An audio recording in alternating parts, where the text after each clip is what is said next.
Hello, Trinity Barcelonans. First of all, congratulations for your choice. You're going to one of the world's great cities.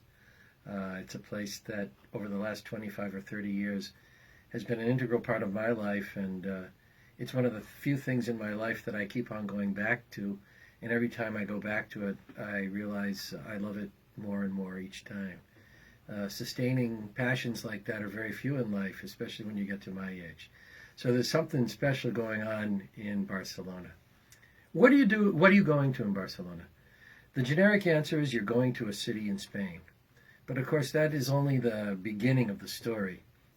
You're going to a city in the Spanish nation, or in the Spanish state, I should say, but in a place that where many people consider their nation to be Catalonia.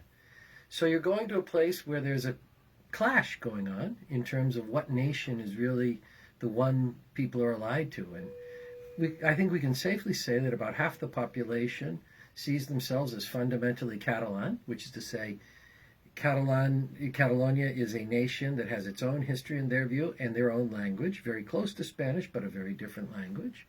And other people that say, no, this is simply part of Spain. Whatever it is, it's a very different place, and far from being a problem, that conflict, for me, it's part of the richness of Barcelona. You're always running into the question of what identity is predominant, and it makes you ask questions about your own identity. It makes you think about what's going on in your own life and how you've come to determine your identity and to classify yourself the way you do, or not classify yourself the way you do. You've probably heard in the papers that there's a crisis going on of sorts in Catalonia. There definitely is. I could talk hours about it, but I won't. But to put it in a nutshell form, we can talk about Catalonia at this moment being at one of the most crucial moments of its history. There's been a tension-laden relationship between Catalonia and the rest of the Spanish state. And within the last 7 years, a group of people in Catalonia have sought to take their sense of being Catalan to the next level as they see it, and went so far as to organize a referendum without the permission of the Spanish state to vote on the question of independence. When that referendum took place, many people boycotted it, and the Spanish government took very harsh disciplinary measures against it. They invaded polling places, they used batons to beat up people at those polling places, and then they imprisoned half of the government, while the other half of the Catalan government now sits in exile in Brussels, Belgium. As a result of all this, as a result of the cancellation of the autonomous government in Catalonia, there are going to be elections coming up this December 21st. And those elections are going to tell quite a story. They're going to decide whether Catalonia continues to be a country that seems to tip ever so slightly toward wanting its independence, or whether it's going to go back to being the country that tips ever so slightly to wanting to remain part of Spain. Whatever happens, I don't think any clear answer is going to emerge out of those elections, and the stalemate will continue for some time. What does that mean for you? Well, the beauty about this movement is that it's completely peaceful. I should say the Catalan side of it is completely peaceful. The only violence we know of has really come from the Spanish state trying to stop the Catalan movement. But I think so many people, when they think of independence movements, they think of bombs and terrorist activities and all of these things. You've got absolutely nothing to worry about in the Catalan case. Indeed, one of the things that makes it so fascinating for me is that this is one of the few independence movements I've ever studied in the world where inclusiveness and peacefulness are absolutely non-negotiable conditions for that movement. So you're going to Catalonia in an incredibly rich moment of its history. You have nothing to fear and everything to gain by getting out and talking to people, listening to their opinions, setting aside perhaps what you think you know, and just listening to people on their own terms. Better if you do it in Spanish, even better if you can try and learn a few words of Catalan to have them understand that you care, that there's something called Catalan culture there. I probably shouldn't say this, but as an American that speaks Catalan, you got a lot of strokes for doing so.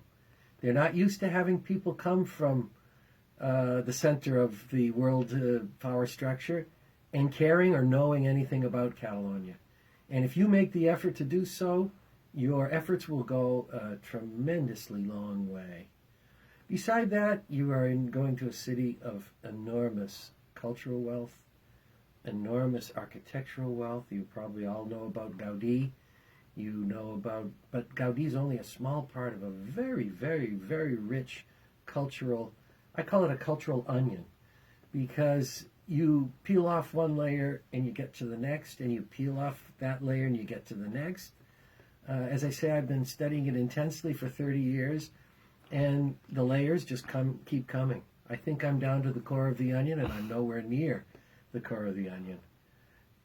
What else? It's an aesthetically beautiful city. It's a place where aesthetics is in the air. Italy often has a well-deserved fame as a place where aesthetics and looking good and feeling good and doing things right has an enormous importance. But I would argue that Catalonia, and especially the capital city of Barcelona, is right up there with it. It's a city of great food. Perhaps the most famous chef in the world right now, Ferran Adrià, is a Catalan, and he has revolutionized food, taking a scientific approach to food chemistry that has created unbelievably imaginative dishes. And there's another thing I would mention, imagination. Imagination goes along with this aesthetic desire, and I would argue it goes along with the need to explain to the world that we are something other than Spaniards.